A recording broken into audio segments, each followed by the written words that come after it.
All right, everybody, welcome back to the Soul Unleashed podcast. I'm Mike Nicholas, and today I'm really excited to have with me Jaime and Marylee from Prodigy Healing. And I'm going to they're very friendly. I'm going to let Jaime, I'm going to let Jaime explain what Prodigy Healing is, and then we'll get into a little bit about how they do what they do. So please. Thank you, Mike. Yeah, so Prodigy Healing is something that Marylee is my mother. We started it together, and both of us were able to get into this type of work, which we call energy work, energy healing. And what Prodigy Healing does is it's our platform for working with clients. And we each have our own kind of strengths. We each have our own philosophies. We each have our own modalities that we use. And we're able to basically work with the client. We find things that need to be shifted. Basically, the theory is that everything is energy. So even matter is actually energy on the quantum level. And even thoughts are energy. So if we take that into account and we understand that if everything is energy, our thoughts are energy, we can manipulate energy, then an energy worker is someone who basically holds your hand through these processes of finding what you need shifted. And that could be like a toxin, it could be a trapped emotion, it could be trauma from childhood, whatever it is, it's just energy. And so we find that together and we're able to shift that into a positive energy. And by doing so, we release the negative energy, so to speak, and you're able to move forward. So we're basically removing these roadblocks for you energetically. We're actually not removing it, actually. The client is removing it. We're basically holding the client's hand. But the whole theory is that through our intention with the client, we're able to shift these energies to a positive frequency to allow the client to move forward in whatever way that they want to, if that makes sense. Yeah, thank you. So, Marylee, how does that work? I mean, Jim, you mentioned the word modalities. So I don't know whether you two work the same or differently. I guess a little bit differently. But Marylee, can you explain how it actually works, how you do it? Wait, I work via Zoom usually, and you connect with a client, and the modality is a way of healing, uh, a different way to get at something that other modalities also get at. But we can reach that in different ways. And so for me, I would meet with someone via Zoom. I just find it easier to actually see someone, but they also have the option of not using the video. And we connect. I use an opening prayer and a closing prayer. A prayer is loosely used. It's just an opening to this session to connect with them, with their higher self. And so the questions, the modality that I use often is called the body code or emotion code, or I also use something called divine healing, and that goes into a lot of different areas too. And so once we connect with the client,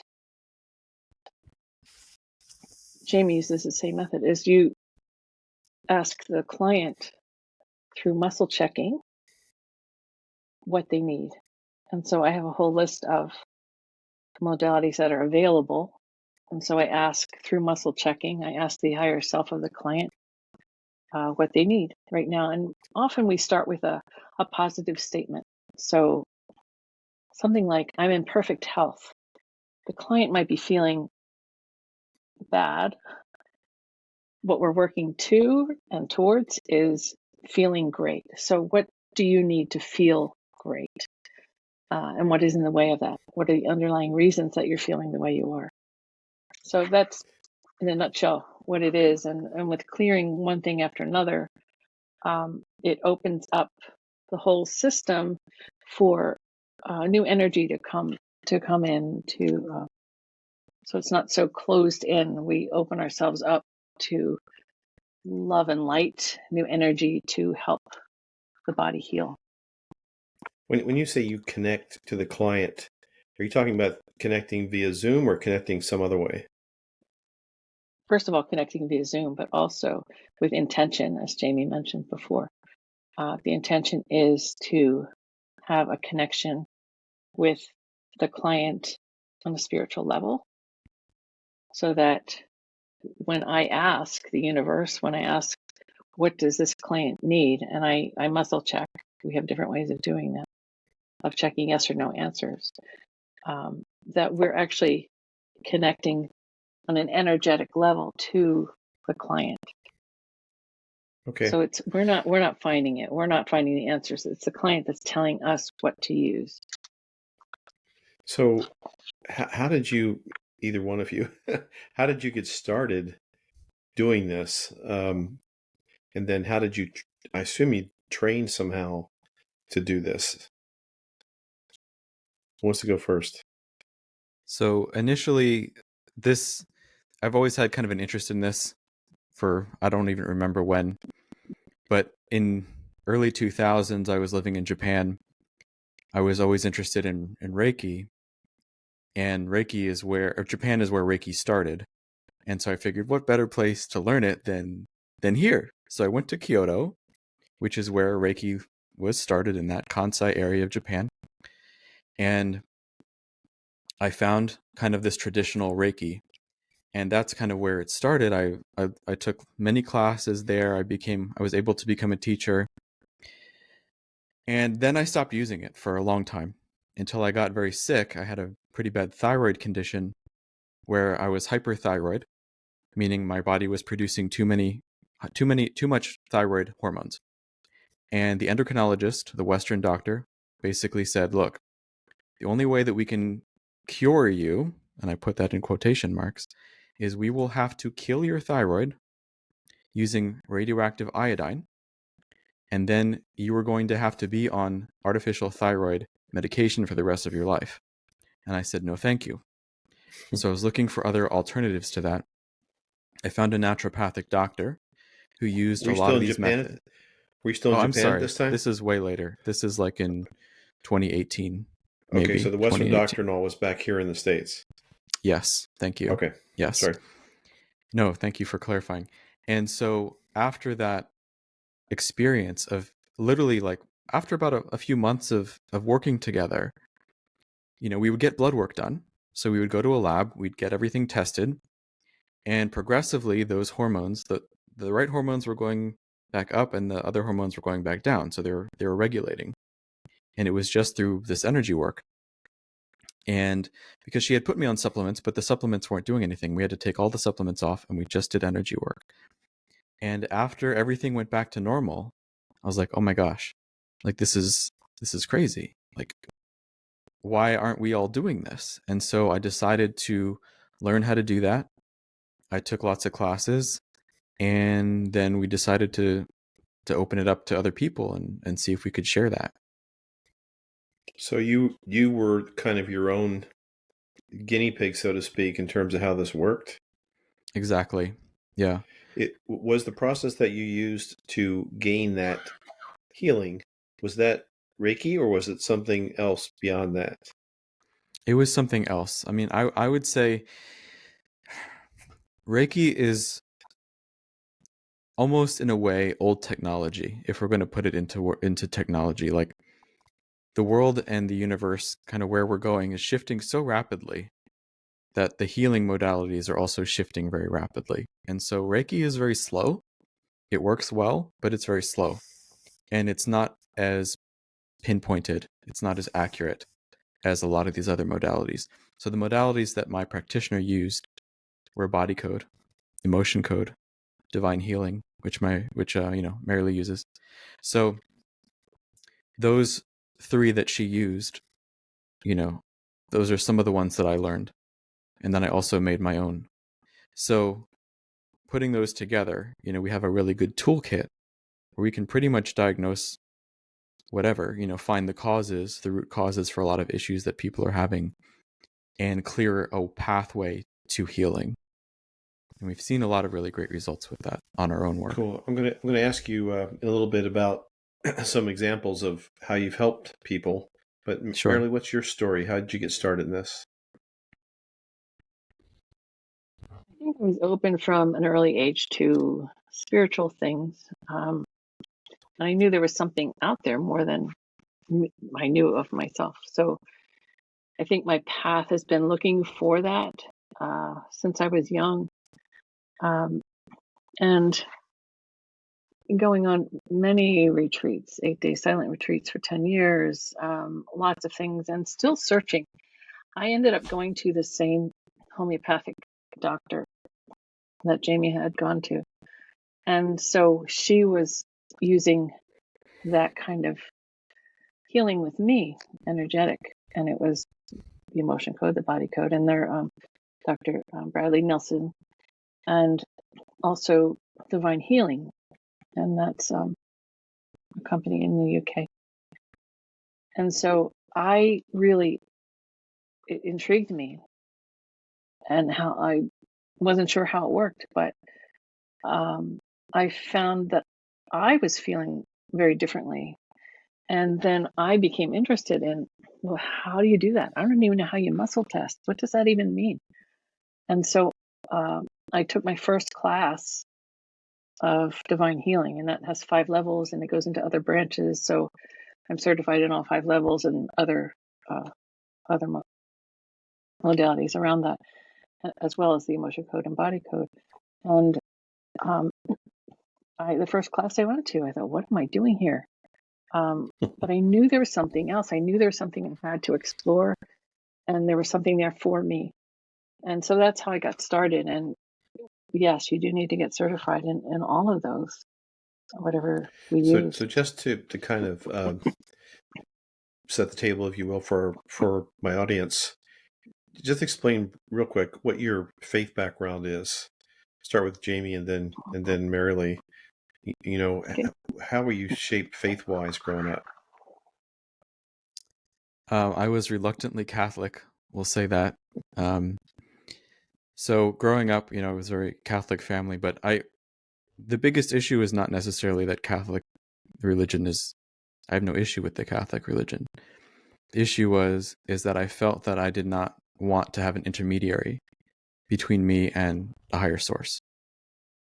And I felt that if Catholicism works for people, or any religion works for people, then that's beautiful. And I completely respect that. And I think that that's one way to gain spiritual experience and to, meet your spiritual self. I didn't really feel like that was for me. So I went on a more Buddhist path for a while, where it was more of like like a lot of meditation, becoming, not eating meat anymore, that kind of thing. And that also helped me progress to a certain point as well, until the point where I was like, okay, maybe I don't need anything. It's just my own relationship with the divine that is what I find the most beneficial. Everybody's different, and everybody's got their own path. As they say in Buddhism and also in Christianity, that there are 1,000 paths at the bottom of the mountain, but they all lead to the same place. So whatever path works for different people, we're all going to the same place. It's just what works for each individual. I know plenty of religions that don't say that. there's only one path. But anyway, Marylee, what's your story? Having grown up in a traditional Catholic family, we were taught that and expected to go to church every Sunday. We were all involved. My brothers were altar servers.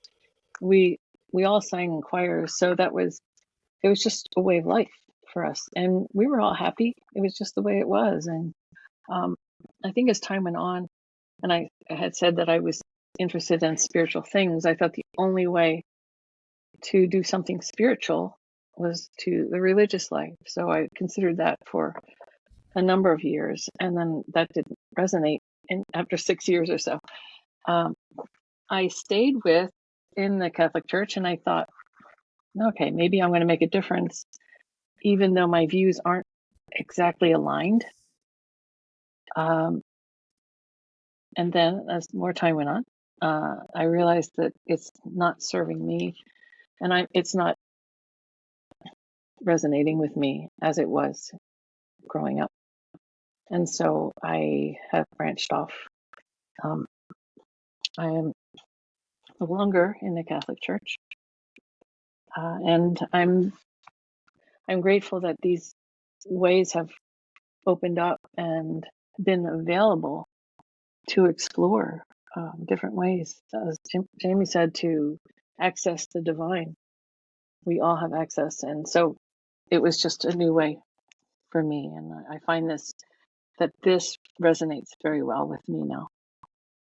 So we're still going to get to the examples, but just before that, since you guys have both mentioned the divine and divine healing, is there some connection that you have or have established that you didn't have before with some divine source of healing, or what is the divine connection? How would you explain that?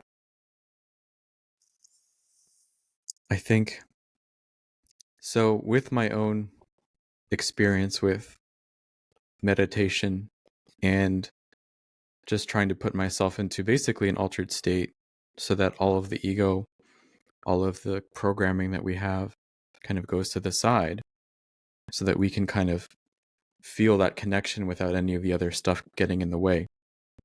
That's an important part of it.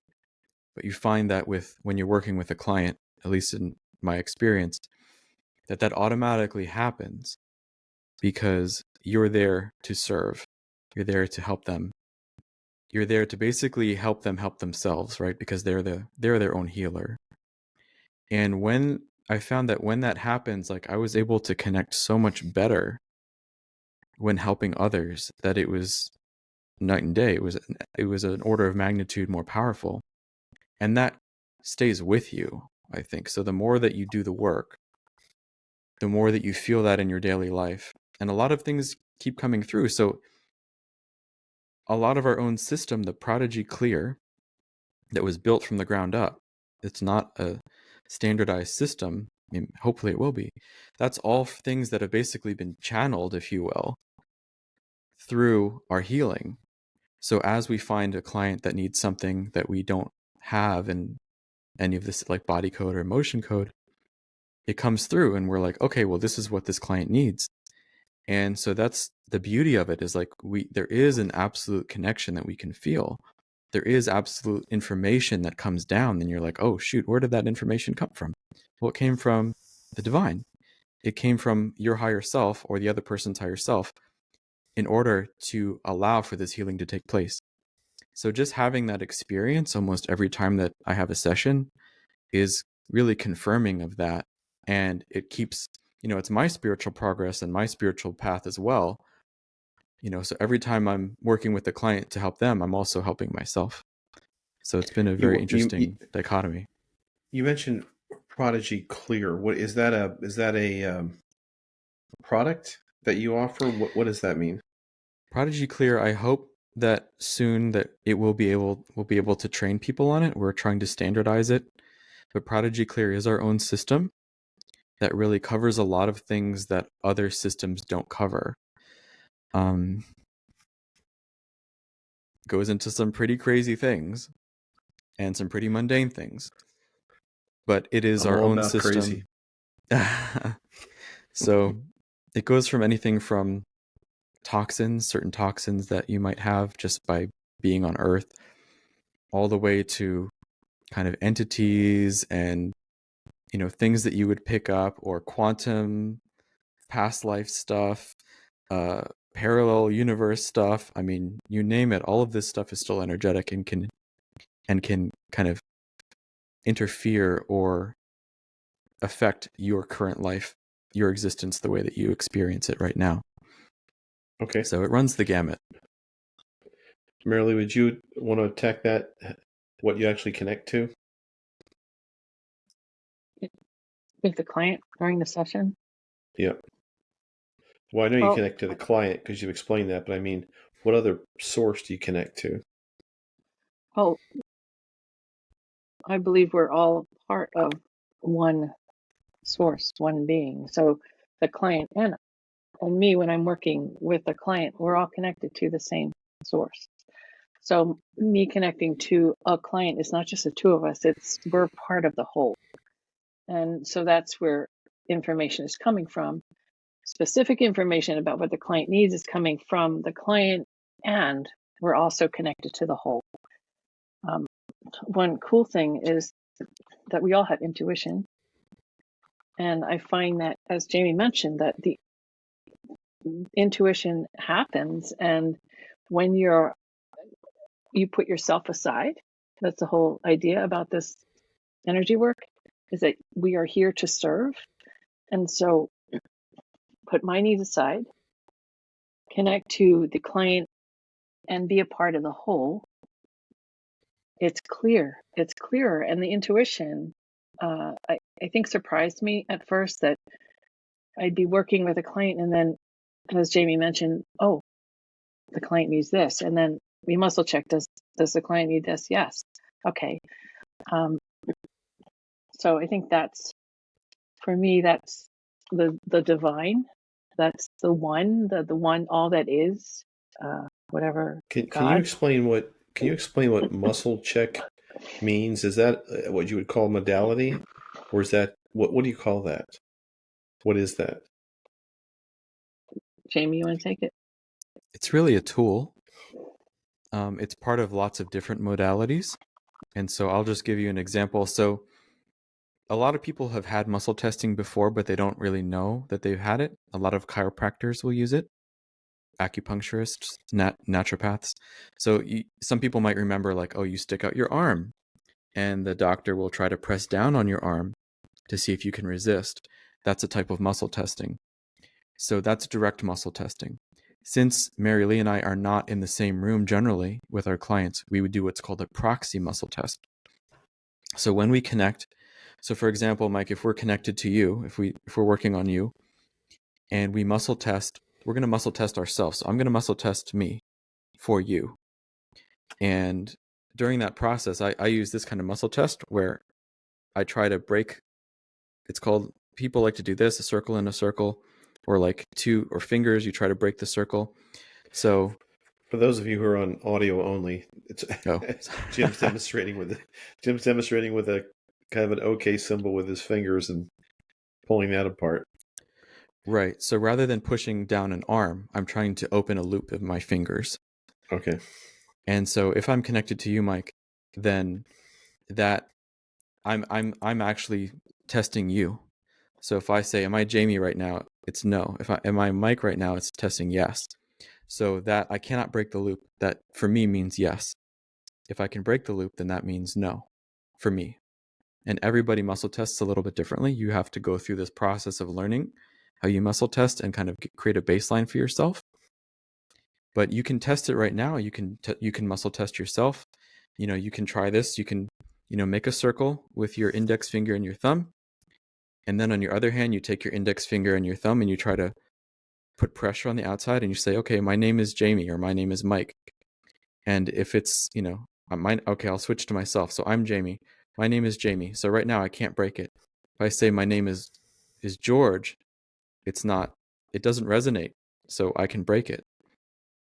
And that's a very basic way of muscle testing. And sometimes it takes practice. You do have to refine it. There's a lot of different ways you can do it. You can turn it into a 100-point scale. It's not just yes or no, and other people use a pendulum to do the same thing. But we're basically just using a tool to confirm the intuition. That's really all of it does. Okay, great. So tell me some examples of, how you've used this modality, if I can refer to it as that, or this system to help people. So it runs the gamut, Mike. A lot of times people will come for emotional trauma, like they've been through something difficult in their life, and they feel like they can't progress because they're stuck. Like maybe some trauma is holding them back from a relationship or holding them back from moving forward in their work. And so we're able to find that trauma, energetically clear it, and then we'll generally see a very good progression with their work. Like a lot of times they'll want to improve their abundance, or they want to increase their number of clients, or something having to do with work is a big one for me. Another one is also like acute physical pain. So sometimes they'll say, oh, I caught COVID, and I'll work with them, do a session with them, and pretty quickly those symptoms will go away. I've had clients with a lot of heart issues that have gone away. They have been able to avoid surgery or gone back into a normal state. And even things like knee pain or, just issues with the body functioning well, a lot of digestion issues, mental issues, fears are a big one. A lot of belief systems are coming in right now where people feel like they can't do something or they don't believe that they can do something or they're capable of something. And so removing those blockages and helping people kind of be free of all that programming is really big right now. And ultimately the goal is, whether it's physical, whether it's mental, whether it's spiritual, is to get you onto a path where you can follow your own spiritual guidance, where you can get on your own path without having all this nonsense in the way. So that's really the ultimate goal, for me anyway, with my clients. Okay.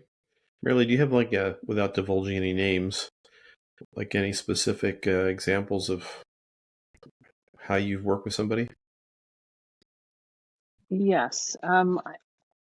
Also, I'm thinking as Jamie was talking that our bodies are so capable of healing themselves, and so what we're doing is releasing the trapped emotions that get trapped, things that get trapped in our bodies from birth, even from before birth, that are causing our organs and our bodies to constrict and not be able to heal. So releasing those emotions can be so freeing, and it just allows the body to be able to heal itself. I've had people who physically have physical ailments, and you think with a neck pain, that if you release anger that's been in your body and in your fields for years and years, that how could that be related to my neck pain? But all of that is, as you release these trapped emotions that are generated by organs in your body, they start to affect your body in different places. And your body's pretty clever in pulling those trapped emotions. It's like a fist size amount of energy that's trapped in your body. And so wherever it is, it affects that part of the body. For myself, we work on ourselves too. So every once in a while, I know that I've got to work on myself when I get a really sharp pain in my stomach, and it can be debilitating. And I get out the app and I start working and releasing and releasing and releasing stuff. Stuff is like inherited. We can inherit trapped emotions. We can inherit sickness memories from many, many generations. As you release those things, your body starts to, relax a little bit and then start to heal. So I have felt that relief. It takes maybe 15, 20 minutes for me for that. And also working with clients, it may not happen right away. It may take 2, 3, 4 sessions before something starts to ease, and they'll finally say, "Oh my gosh, I feel so much better." And it may take a while. So I've had people that were. Go ahead. Oh, I'm sorry. Before I got too far away from this thought, explain to us what you mean by you took out the app. What does that mean? Oh, I'm sorry.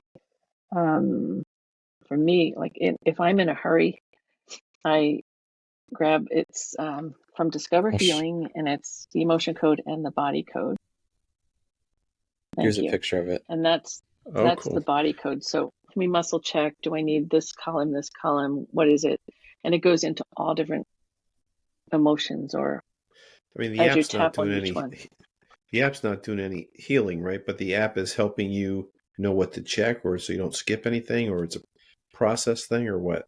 Just a tool to help us find stuff. So if it's energy, it might go into emotions, and then emotions go into pinpointing where that's misalignment. Where's their misalignment? Okay, there's a stomach misalignment. That probably came right to that. And so then we release that through intention. We can release that. And then we muscle check to say, has that been released? Yes. Where's the app come from?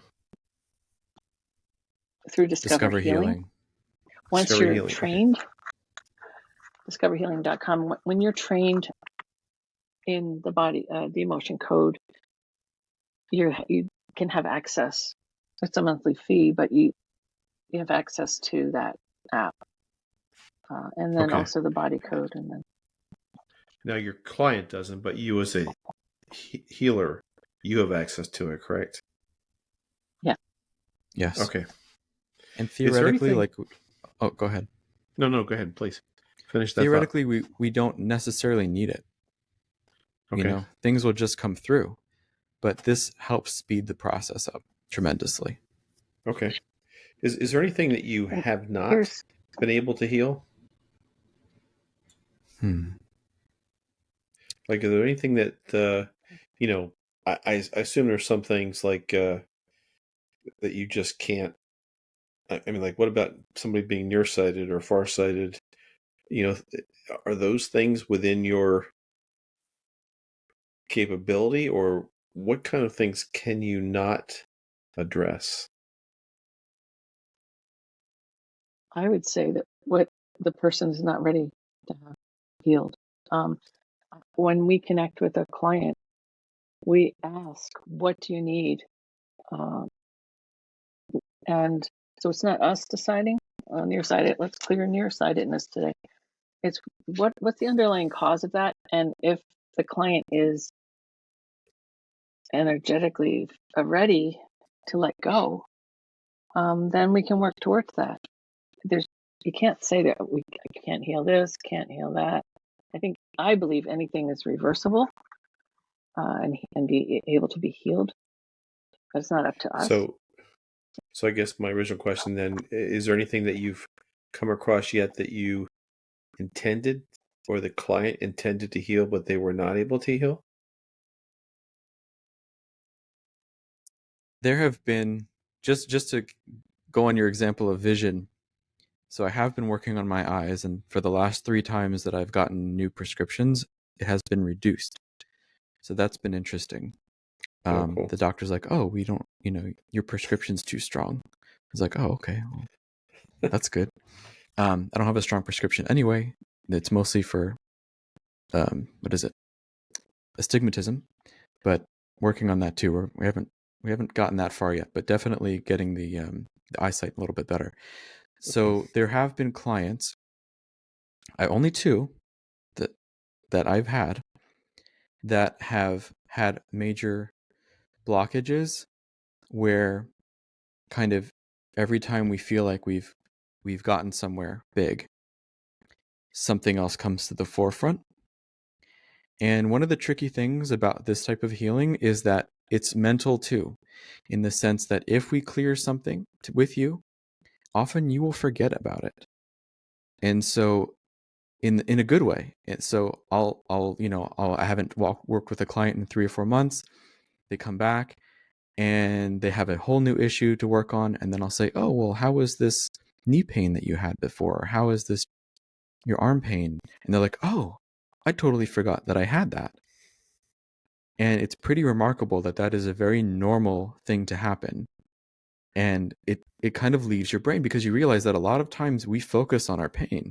We focus on the things that are wrong. And so it's constantly being in a cycle of intention, because we're constantly thinking about it. And so by removing that cycle as well, we're able to free up those cycles in the brain, which is part of the healing process. So for these 2 clients that I haven't, that I keep running into roadblocks with, it's basically that there is a blockage for believing that they're in charge of their own healing, if that makes sense. And that's kind of what I'm working on with them. So rather than saying this, I'm working on the symptom of a lot of like long COVID, one client with long COVID. Other clients with long COVID, no issue. But with one client with long COVID, it's still a big issue for them. And rather than working on those symptoms, what's come through is that we have to work on their belief system, and that is more critical for them, than actually working on the symptoms. So that's something that is a big shift and doesn't happen with all the clients. And that's the hardest one to work on, is belief systems. It takes the longest time.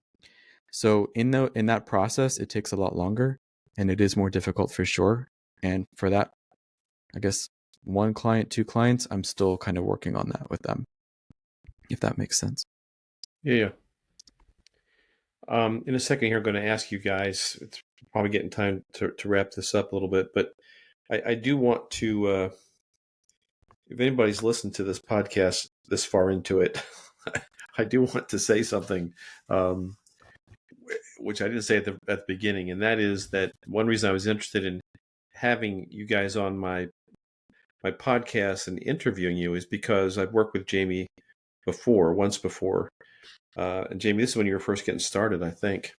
But Yeah. you helped me with knee pain, and I didn't know what the heck was going on or why it went away, but it has never come back. Both of my knees were, this was like a year and a half ago, before I even started the podcast or even thought about a podcast. And so that was pretty cool. And then the other thing, which is even more remarkable to me, was you helped me with arrhythmia, my heart arrhythmia. Do you remember that? I do remember. We talked about that, and I bought that little app thing where you can put your fingers on it and it tells you what your heart's doing. I forget the name of the app, but it's tied to my iPhone, and put my fingers on it and it can tell me what my heart's doing. I could see that I had arrhythmia on this thing. Doctors confirmed I had arrhythmia. They went and tried to get rid of it for me by shocking me or something in my back. I forget what they did, but it didn't work. And then I worked with you. In the meantime, the doctor set up another thing for me where they actually burned part of my heart, where the ablation. The extra, yeah. However, before the ablation, working with you, it went away. so it. I still went to the hospital. I told the doctor when I was in there, I said, "Look, I don't think I have this anymore." They still did the ablation, but I am convinced that it went away before the ablation happened, because I could see it on that app that I no longer had it. So that is remarkable to me, and why I was interested in having you, and Marylee discuss on here how you do what you do. I haven't understood it. I really appreciated, the training that you go through, but I did want to at least give that particular testimony that I have seen it work. I don't understand it, but I've seen it work. Thank you. So thank you. Great working with you. Yeah. Cool. So can you guys, just to wrap things up, what haven't I asked you that you would like to share? And then we'll finish with your website and how people can find you. But what haven't I asked you that you want to share? Do you have any crazy stories? What, do I have any crazy stories? Or do we I'm just asking yeah, do you have any Marylee, crazy stories? could share you're some asking crazy Marylee, stories. okay. Do you know one that? I don't know. I'll share one though. So Please. I did have a client who came, who she thought she was possessed. She was very convinced of this. And this is not abnormal, that a lot of people, entities are a real thing. And depending on how powerful they are and where you are with your belief system, they can absolutely influence you, although it's rare. So she was convinced that she was possessed. And we checked. And I say we because it's not just me, it's me and her plus her team, her healing team. And so we're testing and we're like, okay, well, yep, you've got a really nasty entity that's really trying to mess with you. And as we're working through it, her voice is changing to like a deeper, like angry voice. And she's kind of going back and forth whether she wants me to continue working. And I'm like, look, I'm not going to do anything that you don't want. This is all related to permission. if I don't have permission to work on you consciously, I can't work on you. But she fought through it, and it was tough. It wasn't like a movie, it wasn't that bad, but it was pretty intense, and things got crazy. There's a lot of voice changing, a lot of things that were said that probably shouldn't have been said, but we got through it. And at the end, we were able to clear those entities. She completely sounded like a different person. We were able to shield her, and shielding is a very important part of our process, actually, where we're basically fortifying your electromagnetic field to protect you against these kinds of lower vibrational things. We're basically putting you at a higher vibration so that the lower vibration stuff just can't even touch you, if that makes sense. And so we got her to that state, and she hasn't been the same ever since, in a good way. So that was mind-blowing to me, and that was really early on. And I've had a couple clients like that. So I wouldn't say that I'm an exorcist by any stretch of the imagination. We're just doing what the client needs to be done. But that is kind of an interesting thing to happen. It's a little freaky and sometimes scary, but it wasn't, not like the movies, but it was very interesting. So where do these entities come from? So what we found is that there's different levels of entities. Sometimes they'll be very I kind of think of them as like ones that you'd collect riding the metro or walking around in a store, and they're like little pieces of fluff. They're just little bits of consciousness that are attracted to us because of our positivity, and they'll feed off of that a little bit. The higher that you go, the more powerful that they are. Often that subconsciously or in some state we asked for help. And often we asked for help and we didn't know who we were talking to. Sometimes they can trick us and kind of sound like somebody that's a higher vibration. And so we'll ask for help. We welcome them in, but there's always a trade-off. Now, some people would say, oh, they're evil, they're demons. It's not like that. It's really, they're just a lower vibration than we are. They're not evil. Nothing is intrinsically evil. There are things that are positive and things that are negative. And in this sense, they're generally more negative. And so when we clear these entities, it's not like we're casting them out and we're not exiling them to hell or anything like that. It's not like that. It's really, we're acknowledging their presence. We're actually giving them gratitude. We're saying thank you for whatever you have done to help with the client in whatever way that came through. We show them that gratitude, and then we raise their vibration to a higher level where they can do something else, and they don't have to come back and bug humans anymore, if that makes sense. It honestly doesn't make sense to me, but I'm not the arbiter of any of this stuff. So a lot of what you're describing is what people would say are demons, or is in the Bible about how Satan and demons try to pretend that they're other people or that they're angels, and that people that are mediums, for example, or psychics are actually talking to evil spirits, pretending to be our loved ones or that have passed or whatever. But Right. But you're saying what you're experiencing is none of that. Would that be accurate to say? Everybody's experience is based on their belief system and how they perceive the universe, perceive the world. So it's highly possible that somebody would see it as a demon, or that would see it in that perspective. But from the perspective of me working with them, that is not how they present themselves. They're not evil.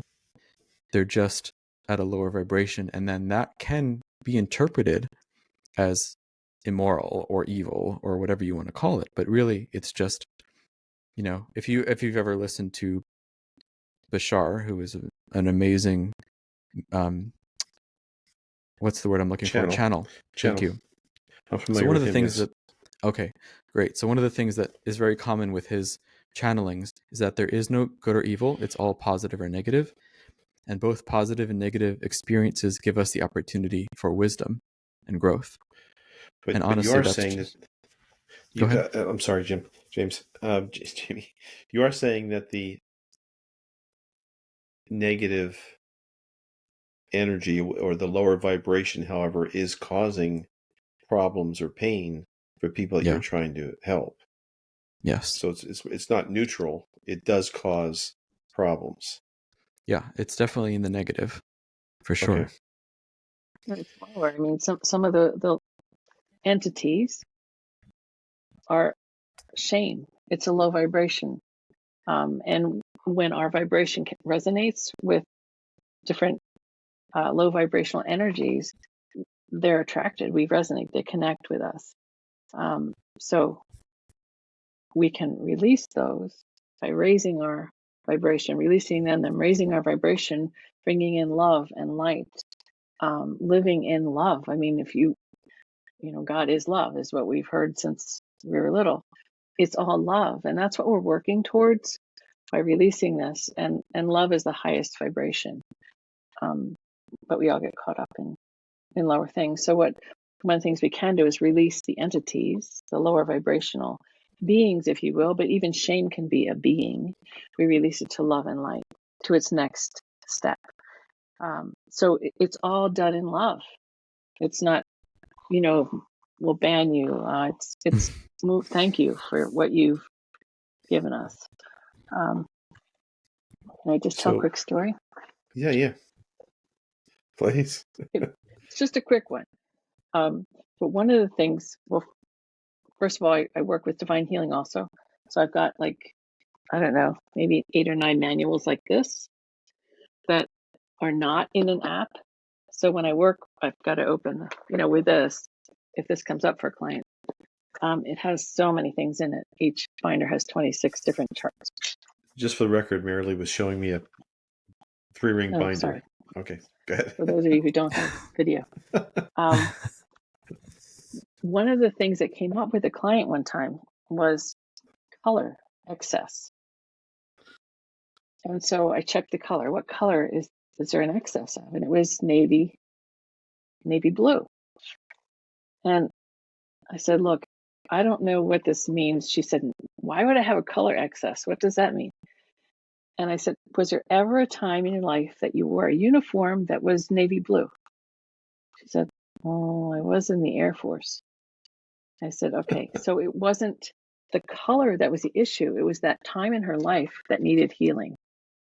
So it brought us to a whole different place, rather than, well, let's heal this color, to make you okay with navy blue.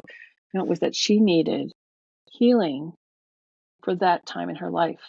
And so that's where the session went. That's the direction we went in.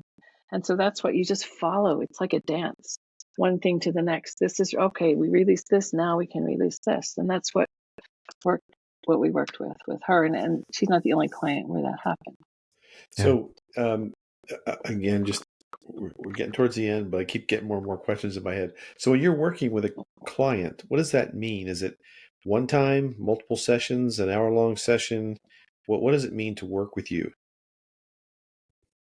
Typically, our sessions are 60 minutes. And so they would go online, they would make an appointment, and then we'd meet. I usually meet with audio only. Marylee meets with video generally. And we would go through and do this kind of Sherlock process where we go through and investigate, see what's going on. And when we do find things, we clear it. If they need more sessions after that, we say, okay, look, this session was pretty intense. So you're going to need 3 or 4 days to process this on your own. Just let it come through. You might feel some emotions. You might feel upset. You might feel happy. Whatever comes up, accept it. And it's okay. After that time of processing, if you feel that you need another session, then you can make another appointment. And so some people, I'll see them every couple weeks, sometimes every couple months, sometimes a couple times a year, or sometimes just one session. They're good. Just depends. For me anyway. Okay. Thanks, Jamie. Is Marylee same for you? Yeah, same for me. It depends. Some people, we tell them up front, you're probably going to feel some integration symptoms. You might feel lousy for the next 3 or 4 days because your body's trying to process all of this. And the tendency for them is, the next day I feel awful. I need another session. We just tell them, just wait until that 4-day period is finished and then reassess. So some people can feel results quickly, and some people, as Jamie said, every couple weeks, every couple months, every 6 months. Okay. All right. So how do people find you? ProdigyHealing.com. PRODIGY, Mm-hmm. ProdigyHealing.com. Okay. That's the best And way. And that also has... Go ahead. They can book appointments and everything there? Yes, everything's through there. All our social media accounts, everything is linked through ProdigyHealing.com. And yes, you can make appointments there. Okay. What other everything. social media are you on?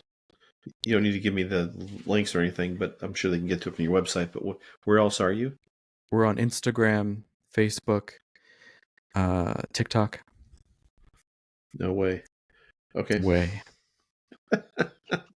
All right. Sounds good, guys. Thank you so much. You're Any welcome. other Thank last you, minute Mike. things you want to add before we end? Keep loving. We got a special discount for people who listen to your podcast. Awesome. They use any kind of special code or anything when they sign up?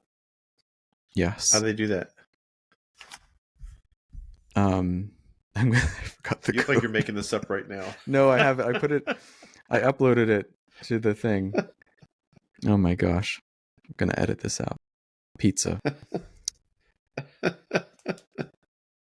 Okay, it's Soul Unleashed. Hold on a second. Okay, so the discount for people who listen to your podcast, Mike, is Soul Unleashed 15. And they can use that for a session. Yep. Okay. That gives them Awesome. 15% off of a session. Super. And all this will be in the show notes for everybody's listening. Okay. Great, guys. I really enjoyed this. Thank you very much. Thank you. Yeah, me too. Thanks for the opportunity, Mike. Thank Okay, you. bye. Thank you, Mike.